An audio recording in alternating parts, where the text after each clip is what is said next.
May nakita akong tanong sa Reddit. So, ang post niya, first time buyer siya and na-accept na yung offer niya dun sa bahay na binibili niya. Now, dun sa umpisa, nung ina-approve siya ng mortgage, optimistic yung mortgage agent niya na ma-approve. And then, nung na-receive na nila yung approval, ang sabi, 0.5% higher na yung rate na binibigay sa kanya. So, ngayon nagwo-worry siya. Dahil ang sabi din ng agent na yun is, that's the best thing I can do for you because yun nga, magiging 43% na daw yung GDS niya. So, ano ba yung kung curious kayo, ano ba yung GDS na sinasabi nito? So, ito yung Gross Debt Servicing Ratio. So, ang basic explanation dito sa Gross Debt Servicing Ratio, ito yung porsyento ng iyong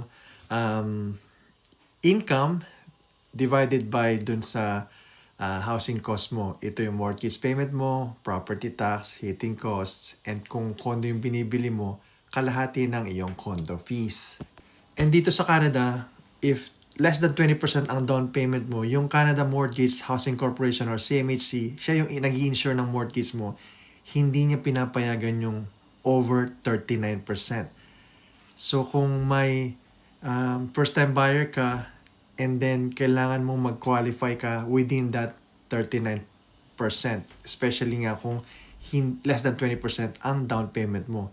And doon sa sinabi sa kanya nung agent niya, 43%, magiging 43% ang GDS niya. So ibig sabihin, lampas na siya doon sa CMHC limit.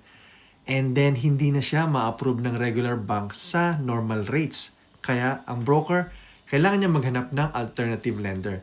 Ito yung klase ng lender na nagbibigay ng mas mataas na interest rate dahil mas mataas ang risk. Now, ang challenge nito kasi sa kanya is nalaman niya ito after na ng accepted offer. After niya na magpa-inspection, and then also meron na siyang binigay na deposit doon sa bahay na binibili niya. And gaya nga nung sinabi niya doon sa post niya, nagwo-worry siya na pag inalis na lahat niya yung kanyang conditions, baka in the long run hindi rin siya ma-approve. Kaya sa isang transaction na kung saan bumibili ka ng bahay, napaka-importante na meron kang financing condition kasi ito yung way out mo kapag hindi ka ma-approve ng bangko dun sa mortgage, meron kang exit, right? Hindi mawawala yung deposit mo. Kasi pag tinanggal mo na yung financing condition na yun, that's the point of no return. Hindi ka basta-basta aatras dahil pag umatras ka, mafo-forfeit na yung deposit mo and pwede kang isu ng sellers.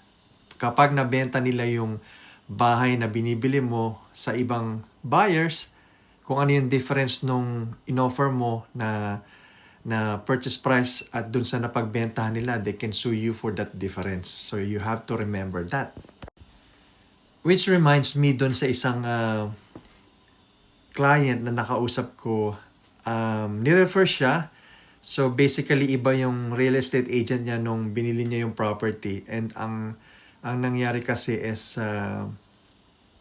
hindi sila ma-approve sa regular bank kung hindi sila magdadagdag ng additional down payment. Now, ang nangyari sa kanila, dahil pinahiram sila supposedly nung realtor nila ng additional down payment, so they did not have to go through CMHC. Hindi nila naintindihan na ang pinahiram sa kanila is interest-only payment.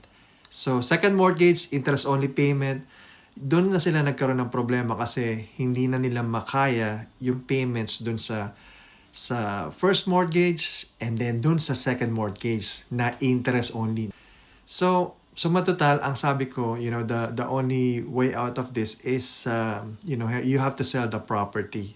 Ang challenge lang sa kanila is mas mahal yung binili nila yung property compared sa what comparable properties are selling for, yung kamukha ng bahay nila. So, medyo malungkot sila. Hindi nila malaman kung ano yung dapat na solusyon na gagawin nila. Kailangan nilang pag-usapan pamilya.